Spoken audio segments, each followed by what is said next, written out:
In this video, we will be covering how strong is the Hanna Barbera Godzilla. It aired on NBC America and had a total of 26 episodes, 13 episodes per the 2 seasons. Due to television laws at the time, this version of Godzilla was not allowed to, well, be all destructive, so they made him a more child-friendly, heroic Godzilla that helps the crew of the Calico, a group of humans manning a research vessel as they sail around the world investigating monsters or abnormal mysteries in the environment. According to classic media, this all apparently started when the Calico crew rescued Godzilla's nephew Godzuki from being trapped in a coral reef, winning the friendship of both Godzuki and his uncle Godzilla. As for Godzilla, well, you'll notice right away that this Godzilla is not the typical charcoal gray color, but green.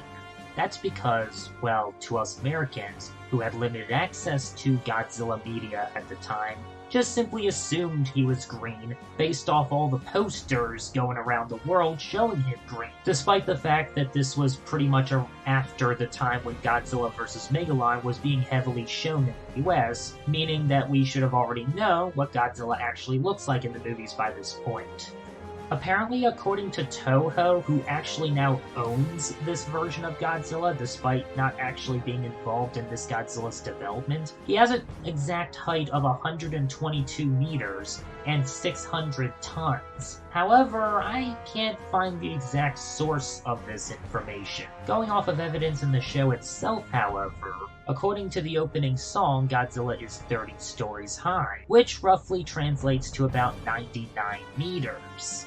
Of course, as I will show off numerous times later in this episode, Godzilla's height is actually rather inconsistent, with sometimes he's roughly large enough for characters to all fit in his hand, and other times he just completely towers over everything. This Godzilla also has 2 unique abilities that I've yet to see any other Godzilla incorporate: laser eye vision and nostril flames, which he only uses once in the entire series. I'm going to be covering the fights with Godzilla in all 26 episodes, and pretty much just focusing on that, so I will be skimming through the plot of each episode. Without further ado, let's get started. Episode 1 has Godzilla fight a monster called the Firebird, who is clearly based off Rodan, what with being a pterodactyl-inspired monster with fire-related background abilities. It starts off by annoying Godzilla with its bad breath before taking a hit from Godzilla's tail,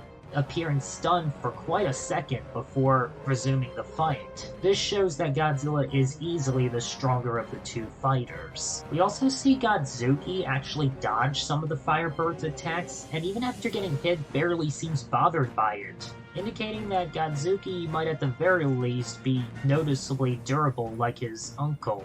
Eventually, Godzilla manages to trap the Firebird in an underwater cave, and that's the end of that. Episode 2 features the Eartheater, and the Calico crew are literally in a void. Godzilla is strong enough to knock back the Eartheater with his laser eye vision, but the monster fights back with its sound wave attack before escaping. See, this is what I meant by Godzilla's height being inconsistent. Oh yeah, I forgot to mention that instead of an atomic breath, this version of Godzilla has a flame breath. We finally get a confirmation of the durability of this Godzilla, as the same sound wave attacks that Godzilla was able to survive destroy an entire building almost as big as him. Eventually, Godzilla is able to knock the monster into the water where he dissolves. Just like that. Episode 3 has Godzilla fighting the stone lion creatures, and they're pretty small and weak in comparison, with Godzilla easily able to destroy one of them with just the flick of his tail. They have a freeze breath which manages to freeze Godzilla's hand, but it quickly unthaws mere moments later. 2 of them using the freeze breath, however, is enough to freeze Godzilla's entire body. But again, he quickly thaws out and gets out of the way as they both ram into each other and smash each other to pieces. Dear lord, look at those pecs. We also get to see Godzilla's Mach speed walking movement as he quickly disappears over the horizon.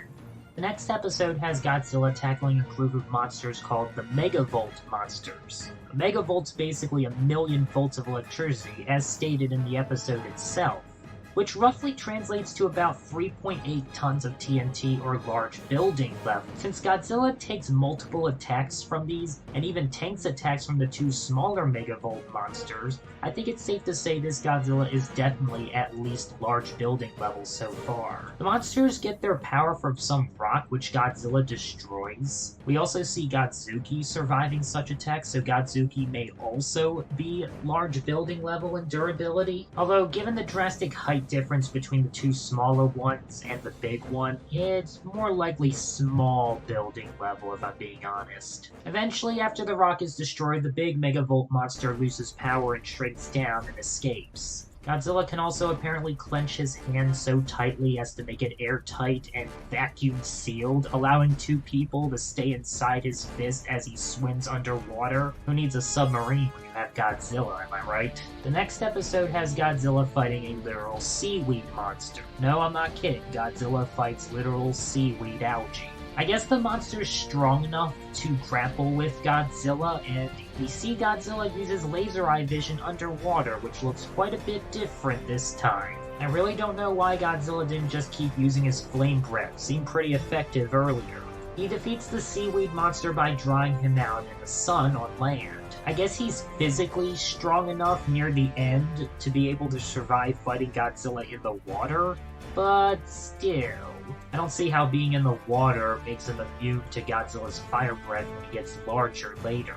The next episode has Godzilla fighting a creature known as the Energy Beast, a giant centipede-looking thing that feeds off the power from a dam's turbines. The creature manages to quite noticeably stun Godzilla for a while, and at one point even manages to disguise himself as Godzilla, much to the confusion of the other characters. The creature also manages to destroy a huge chunk of a mountain. This same attack Godzilla would later survive getting hit by. Oh yeah, we also see Godzilla utilizing his laser vision's other function. It has the ability to basically fix up cracks in the dam. Godzilla's really got that Superman-level laser vision, I see. What's also curious is that as the disguised Godzilla, the Energy Beast also gains access to his abilities like the laser vision. But even the Energy Beast in his new Godzilla form flees when he sees the famous Godzilla strut. After his disguise is broken, the Energy Beast flees into his spaceship, shrinking down, I guess, and Godzilla chucks the ship so hard it's sent into outer space. Quite a throw. Now, at one point in the episode, it's mentioned that they're in Arizona, and based off the image of the dam shown in said episode, it's most likely the Glen Canyon Dam. I do realize it's technically not exactly the same since it lacks the waterfall staircase, but we can use that to get an idea of how much power was being pumped out at this kind of dam. Basically, roughly, I translated, all the scientific math and came up with an estimate of about 1.8 kilotons of energy, or TNT equivalent, which would make it small town level. This is based off the power plant having a total capacity of 1,320 megawatts from 8 165,000 kilowatt generators. Between September of 1964 and February of 1966, it had an original rating of 950 megawatts. The next episode has Godzilla fighting an Atlantean robot known as the Colossus, though Godzilla is easily able to dismember its arms with his fire breath and laser vision. Once again, Godzilla defeats a menace using the power of water. Nothing else to say, moving on. Episode 8 isn't really too much of a fight, with Godzilla fighting a Cyclops monster. The Cyclops monster in Godzilla's fight isn't really much, so it's kind of inconclusive on who's stronger or not. The Cyclops monster turns invisible, but the main conflict is the mysterious force field separating the monsters at first, which eventually proves crucial in helping our heroes get free while still trapping the Cyclops around the island in question. The next episode technically has two enemies for Godzilla in the form of the Chimera and the three human-looking sirens. Godzilla and the Chimera square off, and despite the Chimera appearing almost as big as Godzilla, he's somehow able to fit him into this little building here. The Sirens state that the Chimera is too powerful for them, but when their powers combine, they're able to mind control him and make him stronger. And then they also eventually fuse with the monster, making a giant Morphia monster thing. It's ironic that the Sirens aren't powerful enough to subdue the Chimera on their own, yet they can still put Godzilla to sleep. Something's not adding up here. Once again, Godzilla defeats his foe with the power of water, and we get this funny-looking image. Episode 10 features the Magnet Monster, who, according to one of the Calico scientists, apparently has the same amount of strength as the Earth's own magnetic field. I don't know how to translate that into power scaling. I tried looking into it, but apparently there's less power in the Earth's magnetic field pull as there is in a typical magnet you put on your fridge door. However, we see the two monsters match each other twice in two different ranged attack clashes. I hesitate to use the word beam in Beam Clash because the second one is literally a sonic attack versus a flame breath attack. Godzilla uses his one-time nose flames, but it doesn't do anything and you never see it again. The energy beast gets a power-up and grows to an enormous size. I don't even want to think about how tall that is compared to Godzilla. But they just overload him with energy and he explodes, ending the fight. Godzilla fights a new entity called the Breeder Beast, which I guess is this universe's version of Hedorah, and soundly defeats him in the first round, before it comes back larger and more dangerous. According to Captain Majors, at its current size, if it were to blow up, it would destroy half the world, potentially making it multi-continent level? Of course, since we never actually see it explode, of course, we don't actually know if Godzilla would even be capable of surviving such a blast. We also see Godzilla catch two giant missiles mid-flight, a testament to his reaction time speed. When Godzilla starts to get overwhelmed, he just targets the big video game boss weak spot and one-shots it with his laser vision. Oh yeah, did I forget to mention that the humans have a device that just summons Godzilla to their current location? Yeah, that's quite convenient, isn't it? You just have Godzilla on speed dial and he just appears 3 seconds later, no matter where you are in the world. Does Godzilla have teleportation powers, or is he just straight up stalking the Calico crew at all times? Our next episode has Godzilla fighting a giant ice beast monster thing called the Great Wachuta, but the fight doesn't really have much to talk about. It ends pretty quickly. Godzilla's clearly stronger. Moving on. Hammer time! Episode 13, the last episode of Season 1, has one of the most impressive feats for this Godzilla, when he catches a nuclear-powered submarine that explodes with the force of an atom bomb, basically town level, and contains the entire explosion within his hands, completely unhurt, and this somehow causes both him and the Calico crew to be transported through time back to the dinosaur period, because science. Godzilla eventually fights what is basically Gorosaurus, a giant blue T-Rex, as tall as him, and the resulting clash causes an earthquake which splits part of the island open. So the monsters are basically able to time travel by just simply touching raw uranium. Okay, this kind of goes back and forth until eventually our characters end up back in their time and the giant T-Rex ends up back in his time. The beginning of Season 2 doesn't have much going on. Godzilla briefly struggles with a giant squid, or octopus? I think it's a squid. Are squids normally red? Whatever. Anyway, he beats the squid before long, and that's the end of that. In the next episode, a mysterious pink fog causes a fly to grow to enormous proportions, and Godzilla to start to slowly shrink. Godzilla quickly shrinks down to 10'2", still being taller than Godzuki, so that gives us a rough estimate of how tall Godzuki must be in comparison, since Godzuki has no official height. We also find out that if Godzilla's out of the water for too long, he starts to weaken. And this moment here just looks hilarious. Just so you know, this story came out roughly a year after the same kind of story happened in the Marvel Comics Godzilla. Just so you know who copied who first. Though this version of the story takes it a few steps further, with Godzilla not only fighting a rat, but a spider and even bacteria at some point, before he finally gets returned to his size. Just add water! Episode 16 sees our characters unveiling a lost World War I German submarine. We also get confirmation of the rough time period this show takes place, basically around the time it aired, so like the late 70s, based off comments saying that the First World War happened over 60 years ago. The submarine is armed with an experimental torpedo strong enough to take out a battleship in a single shot, which would make it building level. This is somehow powerful enough to knock Godzilla out for a bit, despite the fact that he was able to tank town-level explosion from the nuclear satellite. As well as the fact later in the episode it's shown that he can survive hundreds of meters underwater at such pressures that would crush said battleships with ease. I'm starting to think that height isn't the only thing inconsistent with this Godzilla. Godzilla then fights a giant octopus, which puts up way more of a fight than the giant squid, even managing to keep a grip on Godzilla to the point where Godzuki actually needs to help him break free. So I guess this giant octopus must be at least as strong as Godzilla if he actually needed Godzuki's help to break free. However, Godzilla eventually just ties him up, and that's the end of that.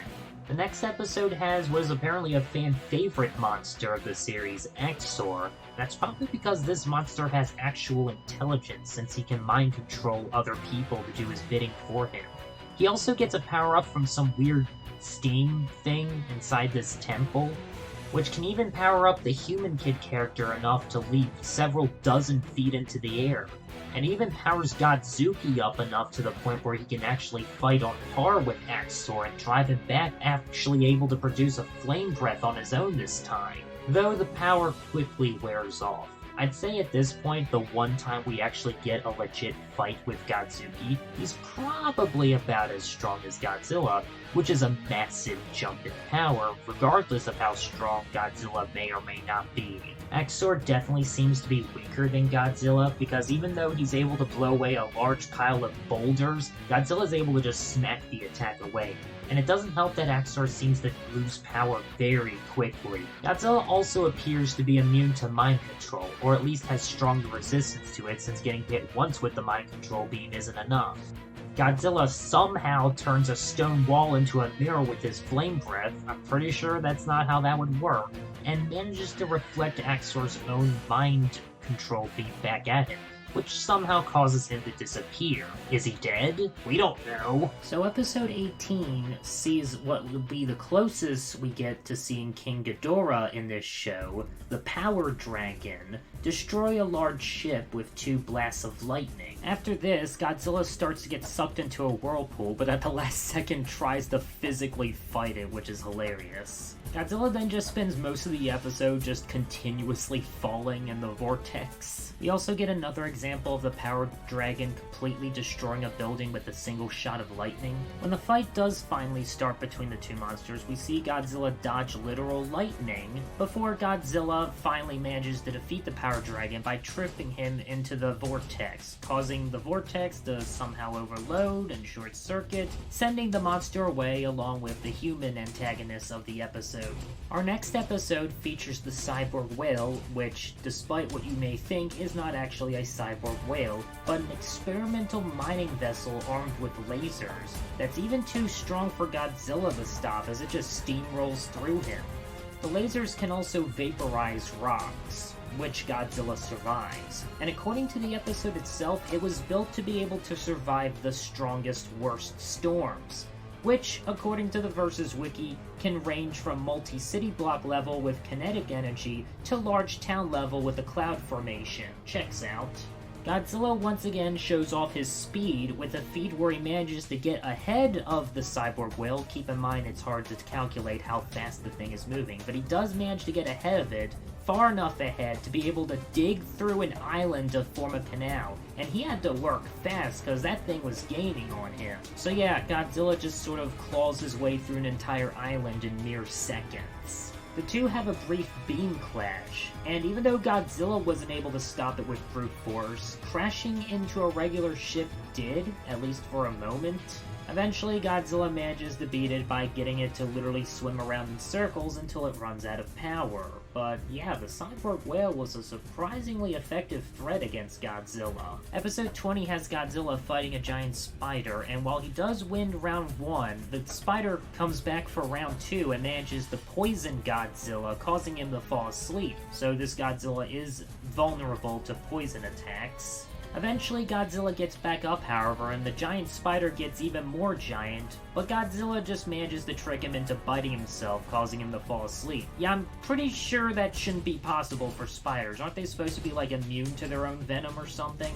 Anyway, so the next episode starts off with a moonquake happening, and an object the size of a mountain is sent to Earth. This is revealed to be a new creature called the Gravity Goliath, who is being powered by the gravitational force from the moon. So, is this monster mountain level or moon level because it's literally being powered by the moon itself? And is the moon sentient in this show? I'm not sure. Anyway, so the creature keeps getting stronger and stronger until it suddenly stops because of an eclipse. Anyway, the fight continues underwater, and it seems the Gravity Goliath might have a strength advantage against Godzilla, but Godzilla's able to basically drain his energy by zapping him with his laser vision. And the moon just sort of tractor beams the monster back to the moon. Again, is the moon sentient in this universe? The next episode has Godzilla facing off against some giant gold guardian thing that's controlled by some kind of crystal thing that apparently only works when the user's dreaming. Godzilla gets turned to gold, but is eventually restored, and we find out there's actually multiple gold guardians. Although it seems that one-on-one, they're able to hold their own against Godzilla, so we've got another example of a monster actually being stronger than Godzilla for once. Of course, it's also possible that their strength is being amplified by the power of the Dream Crystal thing.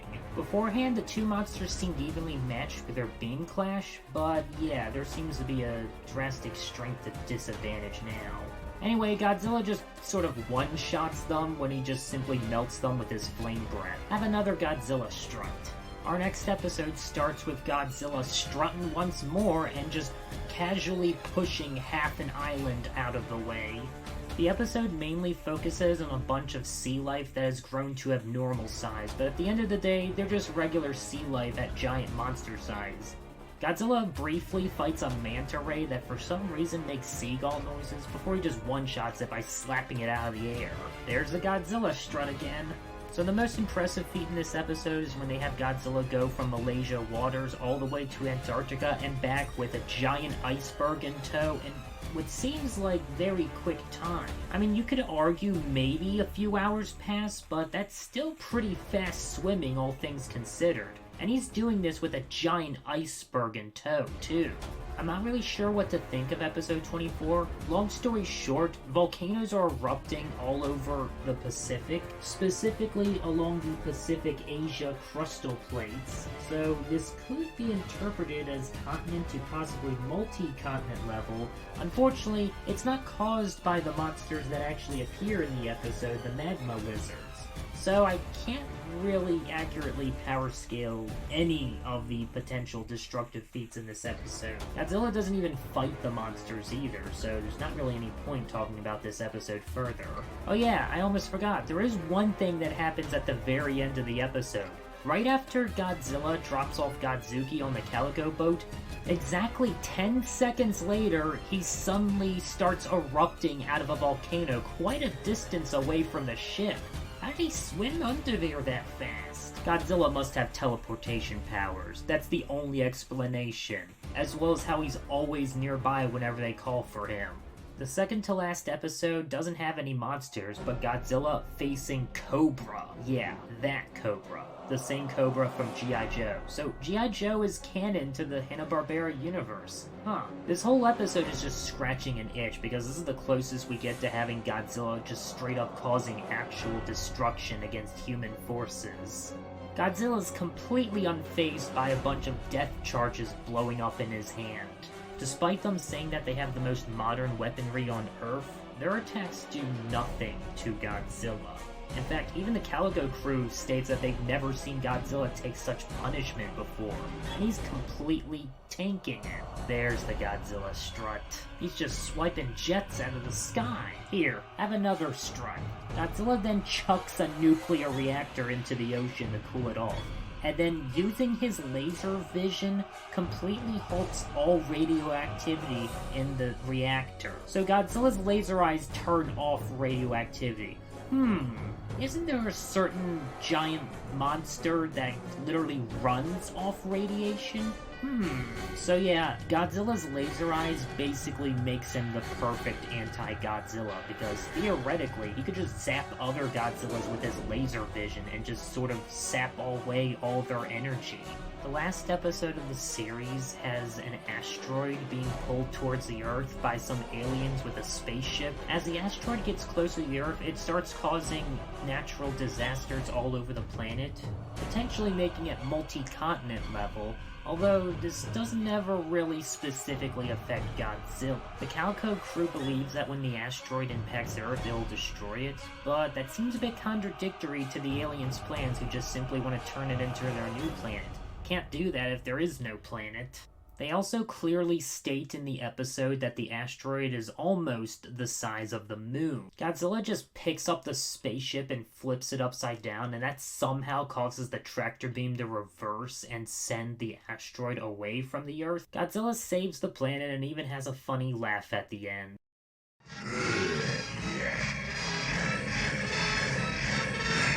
Godzilla's last two appearances in this universe would be at the end of Scooby-Doo and the Ghoul School, where we see his foot at the end, along with his daughter, baby Godzilla.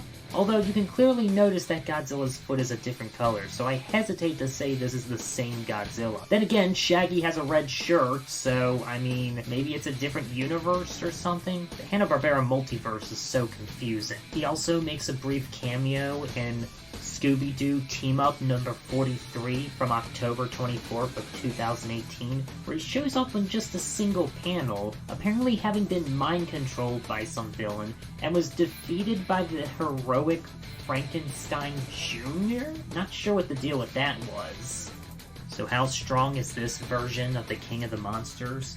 Well, as established many times in the show, he's been able to tank building-level attacks, was able to contain and was completely unharmed by the explosion of an atomic bomb, and going off the design of the Cyborg Whale ship, was able to take blows from a ship strong enough to survive the most powerful storms in the world, which would put them at least multi-city block level to large town level. Based off the power of the Megavolt Monster as well as Godzilla's sheer size alone, he's already at least large building level, although there are at least two different examples of him being at least town level and likely far higher than that. His battle with the blue dinosaur caused an earthquake that split part of the island open. He quickly carves a path through an island and is also able to push part of an island apart casually. He has many different speed feats, able to dodge lasers and lightning, as well as swat jets out of the sky and catch missiles with his hands. While I can't say for certain if this version of Godzilla gets any stronger throughout the show, as in, is the Godzilla from episode 26 stronger than the Godzilla from episode 1? Especially with some examples of his power level being inconsistent, with him sometimes taking building level attacks and other times being dazed or knocked out by building level attacks. There's definitely enough evidence for this Godzilla to definitely be at least town level, likely far higher than town level, with some evidence of him being island or mountain level, since he's able to burst out of a large volcano with ease. The Versus Wiki incorrectly thinks that Godzilla is large planet level due to being able to repel the asteroid using the spaceship, but they directly state in the episode how big the asteroid actually is. It's not even the size of the moon. In fact, we even see it go by the moon at the end of the episode, and it looks like to be only roughly half the size of the moon. Where the heck are they getting large planet level from? Godzilla, at best, is moon level. This is also going off the moon monster that he fights, the Gravity Goliath, being powered by the gravitational energy of the moon. So if you highballed it, he's moon level, and I don't really know what to give a power level for moon level, because if you remember Dragon Ball, characters whose power levels were only in the hundreds were able to blow up the moon. Yet you have to have a power level of at least 11,000 to blow up the Earth, even though it's only 4 times the size of the moon. Yeah, moon power level is just kind of whatever. I'll say as a lowball, Godzilla is large town level, which probably at that point is at least city level, due to him being able to contain the blast of an atomic bomb without any injury. A mid-ball calc of island level due to him causing an earthquake that split part of the island open, as well as being able to, what seemingly push back half of an island, as well as also quickly carving a path through an island. And at a high ball, Godzilla would be moon level, or I'd say maybe at least island level, due to his fight against the Gravity Goliath, seemingly being powered by the moon itself. As mentioned before, his laser eye vision might be his most potent ability, due to being able to potentially weaken other monsters by just simply turning off their radioactivity inside their bodies. This means that this Godzilla could potentially be Godzilla's far stronger than himself, due to basically every version of Godzilla running off of radiation. Godzilla's laser eye vision's basically an anti-radiation weapon. Just thought I'd point that out there. While nothing impressive compared to the majority of Godzillas we've talked about in the past, like I said, where this Godzilla shines is his speed and ability, as well as intelligence. Anyway, that's all I have to say about the Hanna Barbera Godzilla for now. Join me next time as we finally start talking about the Heisei Godzilla. I hope you all enjoyed this video. See you next time.